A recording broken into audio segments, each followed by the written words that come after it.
Welcome back, ladies and gentlemen, to PlayTest Diaries, episode 4 for the game End of End. This is gonna be shorter than usual. I have tried to record this audio. This will be the fourth time now. I have had to switch microphones because my standalone microphone has decided that it does not want to work anymore. And yeah, so I'm using a headset microphone, so it may sound a little bit different, and I apologize for that. But I would like to get this information out because there was a patch notes update for the game End of End, which changed a lot.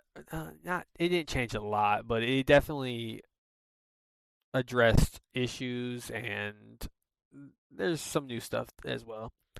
So we're gonna get right into it. Uh, there was a whole dungeon UI update to where they updated the look, they updated the audio, so we have new audio files for while we're in the dungeon and I believe in the city. Uh, I I think I think total they probably added two audio files. I don't know if they kept the original audio file because I only heard one song while I was in the dungeon and then I heard another song while I was in the city. So I only played two runs though, so yeah, it may have just been luck of the draw. I don't know. Um, Going forward, they added in a new surprise. So I'm just gonna throw up the clips here.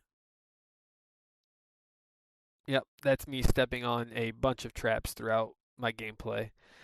They don't do a whole lot of damage, but man, oh man, the mental damage they caused was enough. Moving forward, something that I really like to see in the game. They have updated the economy and prices on items such as health potions and keys have been lowered. So I think they were both at 50 gold for in the city, and I think 25 and like 35 respectively if you find the trader within the dungeon itself. On top of that, we moved away from using gold to upgrade your equipment, and now we will be using an orb-based system that you can be found in the dungeons. Which I'll just show that process right here, real quick, so you know what I'm talking about. I don't know if it was in the game previously or not, but I believe it's the first time I've come across it. There is a location that is now in the upper right of the city and it is essentially a gambling den. You are gambling with your stats, your health, your armor, depending on whatever it pops up. And you might win something and you might not. There's two chances to win and two chances to lose. And there's a reason I don't gamble because I lost both times. Moving on from there, there is a new Torch UI system that tries to clearly or more clearly show the difference between blazing, normal, and having an out torch. Uh, it cleans it up very nice and it looks good as well. They added in a system where now you can hold shift and click to drag around and kind of pan around the screen a little bit. I have my own personal gripes with this, as I believe that this should just be a function that any player has access to. While that's semi true in a sense, if you don't have equipment that extends the range of your panning ability, it's only roughly about a 5 by 5 box around the player. And I don't see the usefulness really of that compared when you compare it against other equipment that helps with combat or helps with economy. It just doesn't hold up to that meter in my opinion. I feel like it's almost like a tool that should just be available to the player to like plan their routes a little bit better or try and be a little bit more conscious of like where they're gonna be stepping or how much torchlight they might have. moving on from there, the floor progression felt a lot better than last week. The beginner floors felt like beginner floors. The higher leveled floors definitely felt like it. There's plenty of portals to get in and out.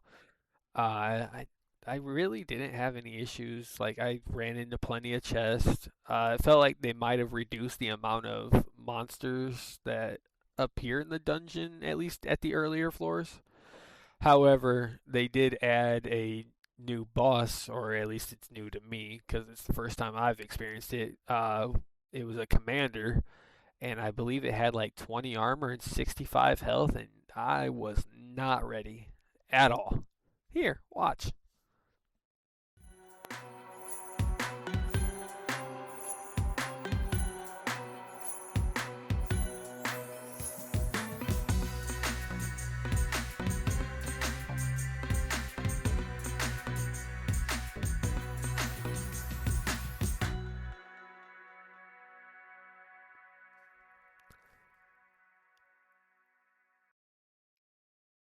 All right, now we're gonna move into some of the balancing notes that they had in their patch notes. Uh, they adjusted the skill point distributions when you go to level up. So the one major one I noticed was health. If you were to choose that prior to this week, you would have gained 5 health per level up. That is now reduced to 3 health per level up. However, I do believe speed can now add 2 per level up instead of 1. I believe is what it was last week. They also addressed some of the equipment adjustments that they felt were needed, and they gut punched me with nerfing the mirror gauntlet. Now, I did get it in this run, and I definitely used it. I don't know if I really noticed the difference, but then again, like I try to not play too much of the game in between the videos because I like to keep the experience as authentic as I can. I say that, and the past 2 videos have been messed up, so you're getting an inauthentic experience summarized. But I do what I can with what I can. It looks like they had some players that figured out some techniques to make themselves invulnerable, so that was addressed with heart wine and living armor no longer making players invulnerable. That had to like be specifically stated, so somebody was getting around the systems. Another major thing we noticed, I don't know if I mentioned this yet or not in this video. Uh, After the fourth time, all of it starts blending together. But mobs not attacking after hitting 0 health or negative health was a major fix that that was probably one of the biggest fixes I felt was needed from last week, and they delivered. I didn't notice any issues with that. They pretty much died and ended combat immediately. Um, One of the things I did notice that could be addressed is when you're messing with the sound settings in your options menu. Uh, the hitbox on the like where on the button itself, like it makes sense, but it doesn't at the same time as there's text outside of the button that says escape. And my brain, for whatever reason, went to click on that, and it just didn't do anything until you click directly on what looks like a button. That could just be user error on my part, but it is what it is. I figured I'd at least note it in case it wasn't meant to be that way. It's kind of what I'm here for. Avoiding claiming. I think we talked about traps. Man, traps. I'm gonna touch on traps again because like they were everywhere. They didn't do a whole lot of damage, so they weren't a nuisance or anything. But like anytime I would like have a mission on going somewhere, they were always in my path. Let me just make sure I'm closing through all this stuff and I'm not missing out on anything.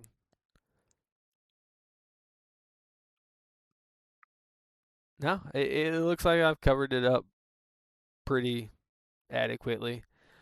Um, I do apologize about the audio. It's just unfortunate at this point, but it is what it is, and we do what we can. Till next time, I'll catch you later. Have a good one.